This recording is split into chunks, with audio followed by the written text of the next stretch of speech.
ಒಬ್ಬನೇ ಬಲ್ಲವನು ಲೋಕದೊಳಿಬ್ಬರಿಲ್ಲ,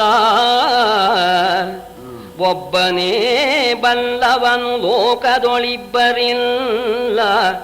ಸನತ್ಸುಜಾತನು ಸರ್ವಗುಣ ಸಂಪೂರ್ಣನು, ಆತನ ಭಜಿಸಿದೊಡೆ ನೀನು ಸಭ್ಯನಗೆಯನನು. ಆ ಮುನಿಯ ಕರ್ತವ್ಯ ಭಾವದೊಳರಸನಿದನು, ಆವಿರ್ಭವಿಸಿದನು ವಿಪ್ರಕುಲ ಕಮಲಾರ್ಕನ ಕ್ಷಣಕ್ಕೆ. ಒಬ್ಬರೇ ಬಂದವನು ಇಬ್ಬರಿಲ್ಲ ಅಂತ ಹೇಳ್ಬಿಟ್ಟ. ಈ ಬ್ರಹ್ಮವಿದ್ಯೆಯನ್ನ ಉಪದೇಶ ಹೇಳ್ತಕ್ಕಂತಹ ಯೋಗ್ಯತೆ ಅಂತಹ ಮಹಾನುಭಾವರು, ಅಂತಹ ಸರ್ವಗುಣ ಸಂಪೂರ್ಣರು ಒಬ್ಬರೇ ಒಬ್ಬರು. ಸನಸ್ಸುಜಾತರು ಒಬ್ಬರೇ ಸರಿ. ಅವರೊಬ್ಬರೇ ಸರಿಯಾ? ಸನಸ್ಸುಜಾತ್ರೆಯಲ್ಲಿ ನಾನಲ್ಲಿ ಇನ್ನೂನ ಅವರು ಮಹಾಕರುಣಾಶಾಲಿಗಳಪ್ಪ. ನೀನು ಭಕ್ತಿಯಿಂದ ಅವರನ್ನ ಧ್ಯಾನ ಮಾಡು, ನಾನು ಧ್ಯಾನ ಮಾಡ್ತೇನಪ್ಪ. ಬರ್ತಾರವರು ನಮ್ಮಂಥವ್ರ ಉದ್ಧಾರಕ್ಕಾಗಿಯೇನೆ ಇರ್ತಕ್ಕಂಥ ಸರ್ವಗುಣ ಸಂಪೂರ್ಣರಾದ ಸನಸ್ಸುಜಾತರನ್ನ ಧ್ಯಾನ ಮಾಡು ಅಂತ ಹೇಳಿ ಆ ಸನಸ್ಸುಜಾತನ ಸ್ತೋತ್ರ ಹೇಳ್ಕೊಟ್ಟ ವಿದುರ. ಧೃತರಾಷ್ಟ್ರ ಸ್ತೋತ್ರ ಮಾಡದ, ವಿದುರನೂ ಸ್ತೋತ್ರ ಮಾಡದ. ಆ ಸ್ತೋತ್ರಕ್ಕೆ ಮೆಚ್ಚಿಬಿಟ್ಟು ಆವಿರ್ಭವಿಸಿದನು. ಅಲ್ಲೇ ಮೂಡಿಬಿಟ್ರು ಅಂತ ಅಲ್ಲಿ ಬಂದ್ಬಿಟ್ಟಿದ್ದಾರೆ ಸನಸ್ಸುಜಾತರು. ಅಲ್ಲಿಗೆ ಬಂದ್ರು ವಿಪ್ರಕುಲ ಕಮಲಾರ್ಕನು ಅಂತ. ವಿಪ್ರಕುಲವೆಂಬತಕ್ಕಂಥ ಕಮಲಕ್ಕೆ ಸೂರ್ಯನಂತೆ ಇರ್ತಕ್ಕವರು ಅಂತ. ಇಂಥವ್ರು ಇರೋದ್ರಿಂದಲೇ ಬ್ರಾಹ್ಮಣ ಕುಲ ಇನ್ನೂ ಇದೆ ಅಂತ ಇಲ್ಲಿ ತಾತ್ಪರ್ಯ. ಆ ಕುಲವನ್ನ ಕಮಲಕ್ಕೂ ಅವರನ್ನ ಸೂರ್ಯನಿಗೂ ಹೋಲಿಸ್ತಕ್ಕಂಥ ಉದ್ದೇಶ ಏನು ಅಂದ್ರೆ ಅಂಥ ಮಹನೀಯರೇ ಇರೋಣದ್ರಿಂದೇನೆ ಬ್ರಹ್ಮಕುಲ ಅಂತ ಅನ್ನೋದಕ್ಕೆ ಒಂದು ಬೆಲೆ ಇರ್ತಕ್ಕಂಥದ್ದು ಅಂತ. ನೆನೆಯಲು ಒಡನೆ ಸನತ್ಸುಜಾತನು ಮನೆಗೆ ಬರಲು, ಇದಿರೆದ್ದು ಕೌರವ ಜನಕಮೈಕ್ಕಿದನು ನನಗೆ ಬ್ರಹ್ಮೋಪದೇಶವನು. ಮುನಿಬಾ ನೀ ಕೃಪೆ ಮಾಡಬೇಕು, ನನಗೆ ಬ್ರಹ್ಮೋಪದೇಶವನು. ಮುನಿಪನಿ ಕೃಪೆ ಮಾಡಬೇಕೆನಲು ಅನುನಯದೊಳು ಅವನೀ ಬದಿಗೆ ಜನಜನಿತ ಬಹುದೆನಲು ಅರುಹಿದನು ಪರಲೋಕ ಸಾಧನ. ಬಂದ್ಬಿಟ್ಟಿದ್ದಾರೆ, ಮನೆ ಬಾಗಿಲಿಗೆ ಬಂದ್ಬಿಟ್ಟಿದಾರಂತೆ ಸನಸ್ಸುಜಾತರು. ವಿದುರು ಹೇಳ್ದ ಬಂದ್ಬಿಟ್ಟಿದ್ದಾರೆ ಅನ್ನೋಣ. ಆಗ ಎದ್ದು ಬಿಟ್ಟು ಬರಬೇಕು ಅಂತ ನಮಸ್ಕಾರ ಮಾಡ್ತಾ ಇದ್ದಾನೆ, ಪ್ರಾರ್ಥನೆ ಮಾಡ್ತಾ ಇದ್ದಾನೆ ಧೃತರಾಷ್ಟ್ರ ಮಹಾರಾಜ. ವಿದುರನು ಪ್ರಾರ್ಥನೆ ಮಾಡ್ದ. ಸನಸ್ಸುಜಾತರು ಬಂದ್ರು. ಆ ಸನಸ್ಸುಜಾತರಿಗೆ ಸಾಷ್ಟಾಂಗ ನಮಸ್ಕಾರ ಮಾಡೋಣ. ಆಗಲಪ್ಪ ನಿನಗೆ ಬ್ರಹ್ಮೋಪದೇಶ ಮಾಡುವುದಕ್ಕೆ ನಾನು ಬಂದಿದ್ದೇನೆ ಅಂತ ಹೇಳಿ ಹೇಳಿಬಿಟ್ಟು ಇವರು ಪ್ರಾರ್ಥನೆ ಮಾಡಿದ. ನಮಸ್ಕಾರ ಮಾಡಿ ನನಗೆ ಆ ಪರತತ್ವವನ್ನ ಬ್ರಹ್ಮೋಪದೇಶವನ್ನ ಮಾಡಬೇಕು ಅಂತ, ಕೃಪೆ ಮಾಡಬೇಕು ಅಂತ ಪ್ರಾರ್ಥನೆ ಮಾಡೋಣ. ಪರಮಕಾರುಣಿಕರಾದಂಥ ಆ ಋಷಿಗಳು ಹೇಳಪ್ಪ ಅಂತ ಹೇಳಿ ಆಗ ಕೃಪೆಯಿಂದ ಸನಸ್ಸುಜಾತರು ಆ ಧೃತರಾಷ್ಟ್ರ ಮಹಾರಾಜನಿಗೆ ಆ ಪರವಿದ್ಯೆಯನ್ನ, ಪರತತ್ವವನ್ನ, ಬ್ರಹ್ಮತತ್ವವನ್ನ ಉಪದೇಶ ಮಾಡಿದ್ರು ಅಂತ ನಾವು ಹೇಳ್ಬಿಡ್ತೇವೆ ಅಷ್ಟೇ. ಉಪದೇಶ ಮಾಡಿದ್ದಾರೆ, ನಿಧಾನವಾಗಿ ಹೇಳ್ಕೊಡೋದು ಏನೇನು ವಿವರಣೆ. ಗಗನದ ಗಲದಿನುಗುವ ವೃಷ್ಟಿಗಳು ಒಗೆದ ಕೀಲಾಲವು, ಸಮುದ್ರವ ಹೊಗುವ ನದಿ ನಾನಾ ಪ್ರಕಾರದ ರೂಪುಗಳಲೆದೆವ, ಒಗುಮಿಗೆಯ ದೈವದ ಪದಾಂಬುಜಯುಗಳದರ್ಚನೆ ಪೂಜನೆಗಳಿವು ಜಗದುದರನನು ಮುಟ್ಟವೇ. ಒಗುಮಿಗೆಯ ದೈವದ ಪದಾಂಬುಜಯುಗಳದರ್ಚನೆ ಪೂಜನೆಗಳಿವು ಜಗದುದರನನು ಮುಟ್ಟವೇ. ಭೂಪಾನ ಕೇಳೆಲ್ಲ ವಸುದೇವನ ಮಗನಾಗಿ ಹುಟ್ಟಿರ್ತಕ್ಕಂಥ ಕೃಷ್ಣ ಸಾಕ್ಷಾತ್ ಪರಬ್ರಹ್ಮ, ಅವನೇ ಸರ್ವೋತ್ತಮ ಅಂತನ್ನೋ ಅಭಿಪ್ರಾಯಕ್ಕಾಗಿ ಹೇಳ್ತಾ ಇದ್ದಾರೆ. ಅಂಥ ಪರಮಾತ್ಮ ಪಾಂಡವರ ಕಡೆಗೆ ಸೇರ್ಕೊಂಡಿದ್ದಾನೆ. ಆ ಉದ್ದೇಶಕ್ಕಾಗಿ ಕೃಷ್ಣನ ಮಹಿಮೆಯನ್ನ ಕೊಂಡಾಡ್ತಾ ಇದ್ದಾರೆ. ಆಕಾಶಾತ್ ಪತಿತಂತೋಯಂ ಯಥಾ ಗಚ್ಚತಿ ಸಾಗರಂ ಸರ್ವದೇವ ನಮಸ್ಕಾರ ಕೇಶವಂ ಪ್ರತಿ ಗಚ್ಚತಿ. ಅದೇ ಪದ್ಯನೇ. ಆಕಾಶದಲ್ಲಿ ಮಳೆ ಬೀಳುತ್ತೆ. ಆಕಾಶದಲ್ಲಿ ಬಿದ್ದ ಪ್ರತಿಯೊಂದು ಮಳೆ ಹನಿಯೂ ಸಮುದ್ರಕ್ಕೆ ಹೋಗಿ ಸೇರೋದು. ಮಳೆ ಬೀಳುತ್ತೆ, ಅದು ಹೋಗಿ ಹಳ್ಳಕ್ಕೆ ಸೇರುತ್ತೆ, ಆ ಹಳ್ಳ ಹೊಳೆಗೆ ಸೇರುತ್ತೆ, ಆ ಹೊಳೆ ಹೋಗಿ ಸಮುದ್ರಕ್ಕೆ ಸೇರುತ್ತೆ. ಆಕಾಶದಿಂದ ಬಿದ್ದಿರ್ತಕ್ಕ ನೀರು ಯಾವುದೋ ಮೂಲಕವಾಗಿ ಸಮುದ್ರವನ್ನೇ ಸೇರುತ್ತೋ ಆ ಪ್ರಕಾರವಾಗಿ ಸರ್ವದೇವ ನಮಸ್ಕಾರ. ಯಾವ ದೇವರಿಗಾರು ಪೂಜೆ ಮಾಡಿ, ಸ್ವಾಮಿ ನಾವು ದೇವಿ ಪೂಜೆ ಮಾಡ್ತೀವಿ, ಮಾಡಯ್ಯ ದೇವಿ ಮಾಡು, ಅದು ಅಲ್ಲೇ ಹೋಗುತ್ತೆ. ಈಶ್ವರನಿ ಮಾಡಿದ್ರೆ ಅದು ಅಲ್ಲಿಗೆ ಹೋಗುತ್ತೆ. ಪಂಚಬ್ರಹ್ಮ ಮೂರ್ತಿ ಯಾವುದಕ್ಕೆ ಮಾಡಿದ್ರು ಕೂಡ ಈ ನಾವು ಹೇಳ್ತೇವಲ್ಲ, ಆದಿತ್ಯಂ ಅಂಬಿಕಾಂ ವಿಷ್ಣುಂ ಗಣನಾಥಂ ಮಹೇಶ್ವರಂ ಅಂತ 5 ಪಂಚಾಯತನ ಮೂರ್ತಿ ಅಂತ ಪೂಜೆ ಮಾಡ್ತೇವಲ್ಲ, ನೀವು ಗಣಪತಿಗೆ ಮಾಡಿದ್ರು ಅವನಿಗೆ ಹೋಗುತ್ತೆ. ಯಾವನಿಗೆ ಮಾಡಿದ್ರು ಕೂಡ ನಿದ್ದ ಮಳೆ ನೀರು ಸಮುದ್ರ ಸೇರುವಂತೆ ಎಲ್ಲಾ ಪೂಜೆರು, ಯಜ್ಞ ಯಾಗ ಪೂಜೆ ಸಹಸ್ರನಾಮ ಸ್ತೋತ್ರ ಎಲ್ಲವೂ ಸೇರುತ್ತೆ. ಅವನೇ ಪರಮಾತ್ಮ, ಕೃಷ್ಣ ಪರಮಾತ್ಮ.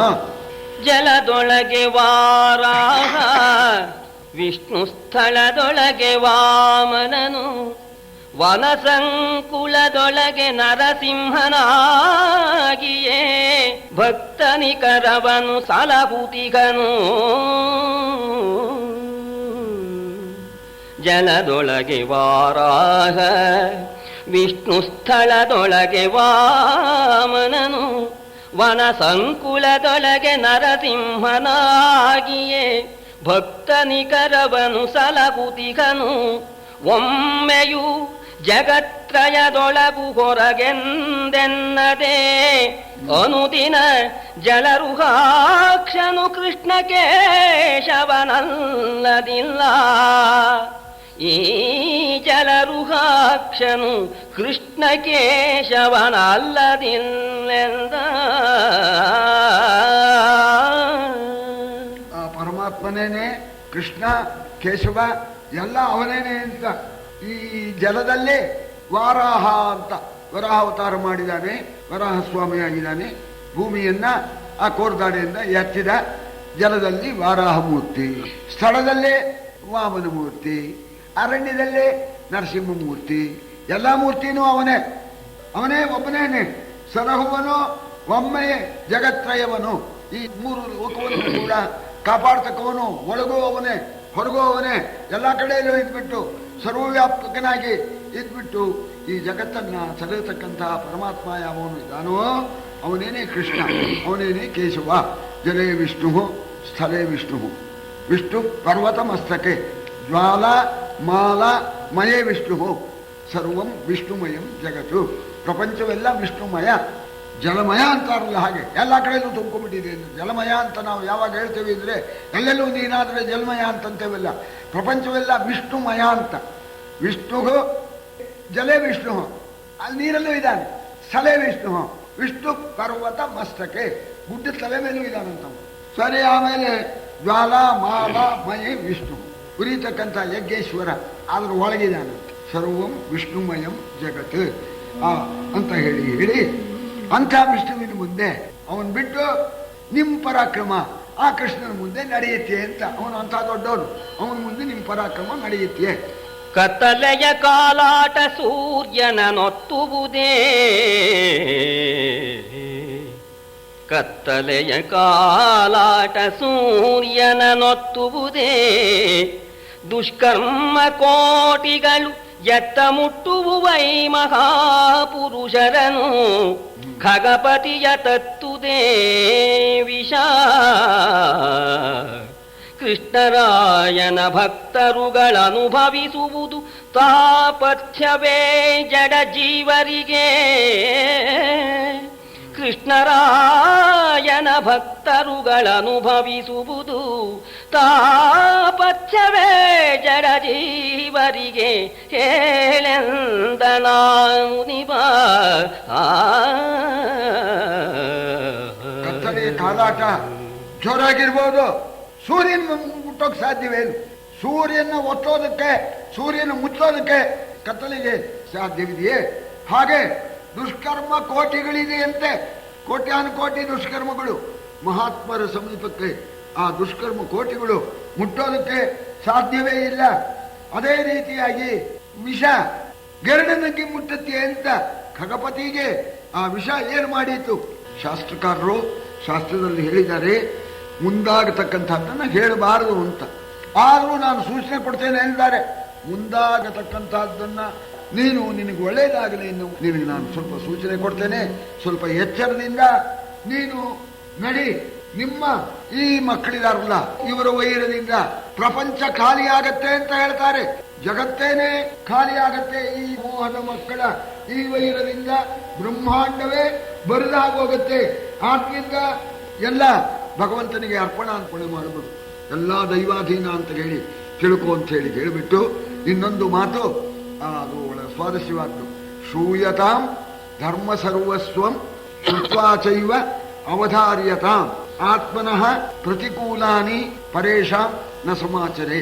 ಬಹಳ ಮುಖ್ಯವಾಗಿರ್ತಕ್ಕಂಥದ್ದು ಇದು. ಸನಸ್ಸುಜಾತರು ಹೇಳತಕ್ಕ ಮಾತು. ಧರ್ಮ ಸರ್ವಸ್ವ ಅಂತ ಇಷ್ಟರಲ್ಲೇ ಸರ್ವಸ್ವವು ಅಡ್ಕೊಂಡ್ಬಿಟ್ಟಿದೆ. ಧರ್ಮದ ಸರ್ವವೋ ಧರ್ಮದ ಸಾರ ಇದರಲ್ಲಿ ಅಡ್ಕೊಂಡಿದೆ. ಶೂಯತಾಂ ಧರ್ಮ ಸರ್ವಸ್ವಂ. ಇದನ್ನು ಕೇಳು, ಬರೀ ಕೇಳಿ ಬಿಟ್ಬಿಡ್ಬೇಡ. ಈ ಕಿವಿಯಲ್ಲಿ ಕೇಳಿದ್ರೆ ಆ ಕಿವಿಯಲ್ಲಿ ಬಿಟ್ಟು ಏನು ಮಾಡಬೇಡ. ಶೂಯತಾಂ ಧರ್ಮ ಸರ್ವಸ್ವಂ ಶುತ್ವಾಚೈವ ಅವಧಾರ್ಯತಾಂ. ಅದನ್ನ ಮನಸ್ಸಲ್ಲಿ ಮಂದಟ್ಟು ಮಾಡ್ಕೊ. ಬರೀ ಮಂದಟ್ಟು ಮಾಡ್ಕೊಂಡ್ರೆ ಪ್ರಯೋಜನ ಇಲ್ಲ.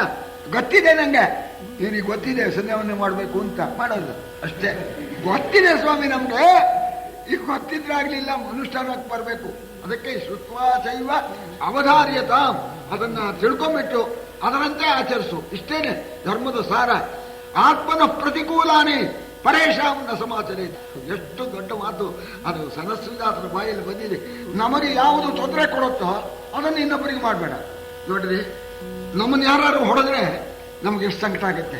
ಅದು ತಿಳ್ಕೊ, ಇನ್ನೊಬ್ರು ಹೊಡಿಬೇಡ. ಆತ್ಮನ ಪ್ರತಿಕೂಲಾನಿ. ನಿನಗೆ ಯಾವುದು ತೊಂದರೆನೋ ಅದನ್ನ ನೀನು ಇನ್ನೊಬ್ಬರಿಗೆ ಮಾಡಬೇಡ. ಇದು ಧರ್ಮಸಾರ, ಧರ್ಮ ಸಂಗ್ರಹ. ತೆರಹುಗುಡದೆ ಧರಿತ್ರಿಯೊಳಗೇಡಿರಿದ ದೈತ್ಯ ಸಹಸ್ರ ಕೋಟಿಯ ನಿರಿದು ಭೂಭಾರವ ನಿಲುಹಿ ನಿರ್ಜರರದು ಗುಡವನು ಹರಿದು ಹಾಯಿಕೆ. ನಿರ್ಜರರದು ಗುಡವನು ಹರಿದು ಹಾಯಿಕೆ. ಭಕ್ತರನು ನೆರೆ ಮೆರೆಯಲು ಸುಗ ಜನಿಸಿದನು ಹರಿ. ಅರಿಯಲ ಶ್ರೀಕೃಷ್ಣರಾಯನು ಮನುಜನಲ್ಲ. ನೀನರಿಯಲ ಶ್ರೀಕೃಷ್ಣರಾಯನು ಮನುಜನಲ್ಲೆಲ್ಲ.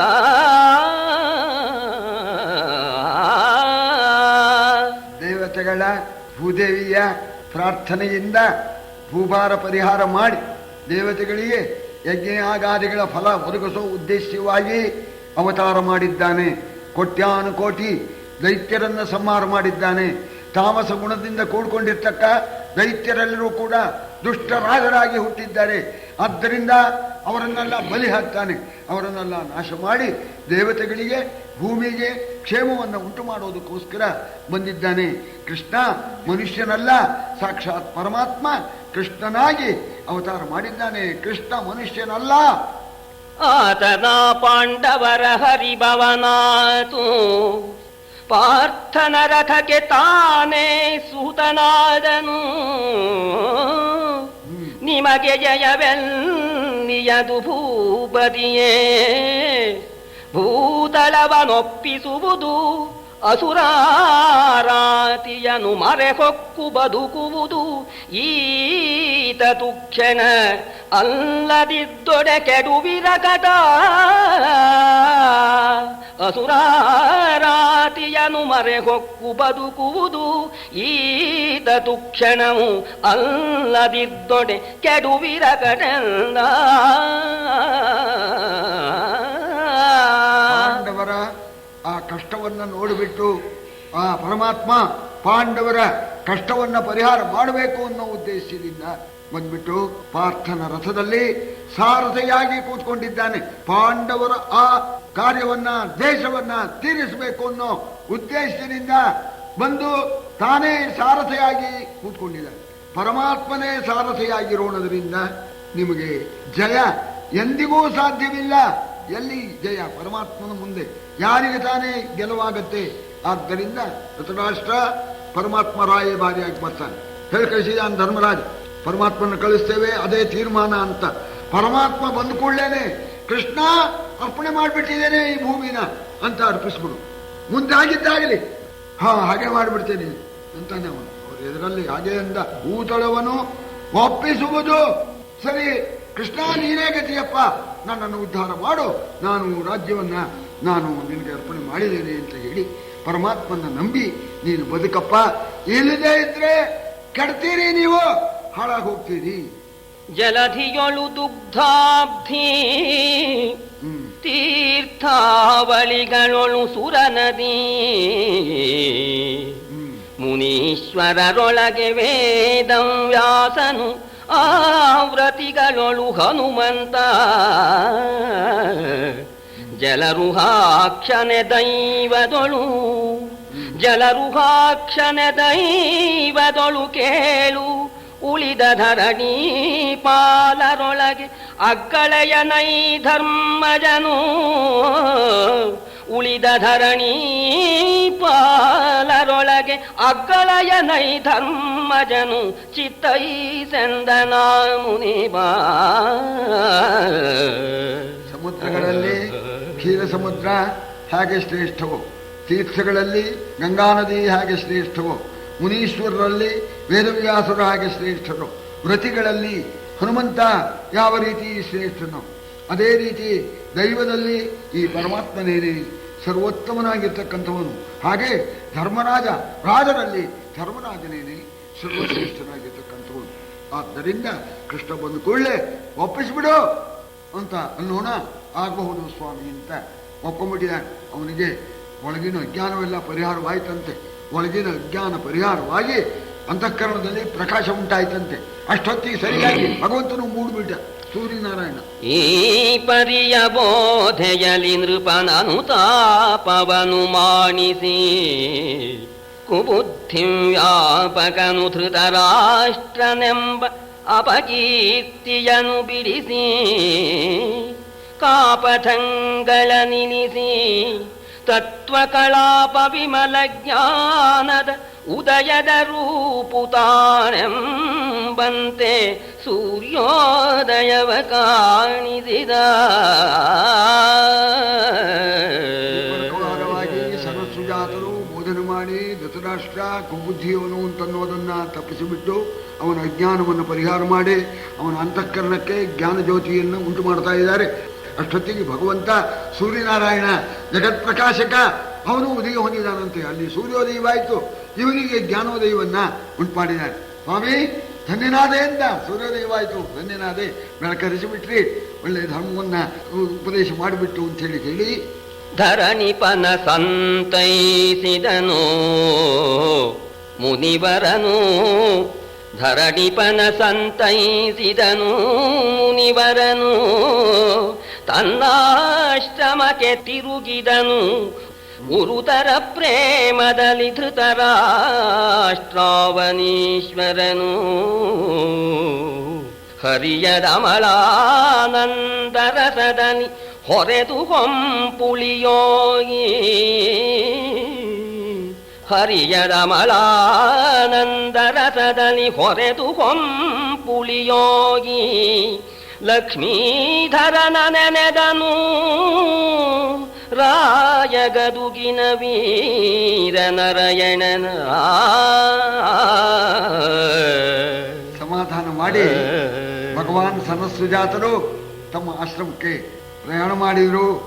ಗುರುತರ ಪ್ರೇಮದಿಂದ ಧೃತರಾಷ್ಟ್ರನ ಉದ್ಧಾರ ಮಾಡಿ ಹೋದರು. ಆ ಕಾಲಕ್ಕೆ ಒಳ್ಳೆ ಬುದ್ಧಿ ಬಂದ್ಬಿಟ್ಟಿದೆ. ಆ ಪರಮಾತ್ಮನ ವಿಚಾರ ಹೇಳಿದ್ದಾರೆ, ಪರತತ್ವವನ್ನು ಹೇಳಿದ್ದಾರೆ. ಆನಂದ ಹೆಚ್ಚಾಗ್ಬಿಡ್ತಂತೆ, ಆನಂದ ರಸದಲ್ಲಿ ಮುಳುಗಿಬಿಟ್ಲಂತೆ. ಪರಮಾತ್ಮನ ಆ ನಾಮವನ್ನ ಹೇಳ್ತಾ ಹೇಳ್ತಾ ಆನಂದ ಪರವಶನಾಗ್ಬಿಟ್ಟಂತೆ. ಎಚ್ಚರವೇ ತಪ್ಪಿಡ್ತಂತೆ, ಮೈಯಿನಿಗೆ ಎಚ್ಚರವೇ ಹರಿಯದ ಅಮಲಾನಂದ ರಸದಲ್ಲಿ ಹೊರೆದು ಹೊಂಪುಳಿಯೋಗಿ ಮೈಯೆಲ್ಲ ರೋಮಾಂಚ. ಭಗವಂತನ ಮಹಿಮೆಯನ್ನು ಹೇಳಿಬಿಟ್ಟಿದ್ದಾರೆ ಅಂತ ಹೇಳಿ ಒಂದು ಕ್ಷಣಕಾಲ ಆ ಭಗವಂತನ ಧ್ಯಾನ ಮಾಡಿದಂತೆ ಆ ವೀರನಾರಾಯಣನನ್ನ ಕೃಷ್ಣ ಪರಮಾತ್ಮನ ಸಂತೋಷದಿಂದ ಧ್ಯಾನ ಮಾಡ್ತಾ ಇದ್ದಾನೆ ಧೃತರಾಷ್ಟ್ರ ಮಹಾರಾಜ.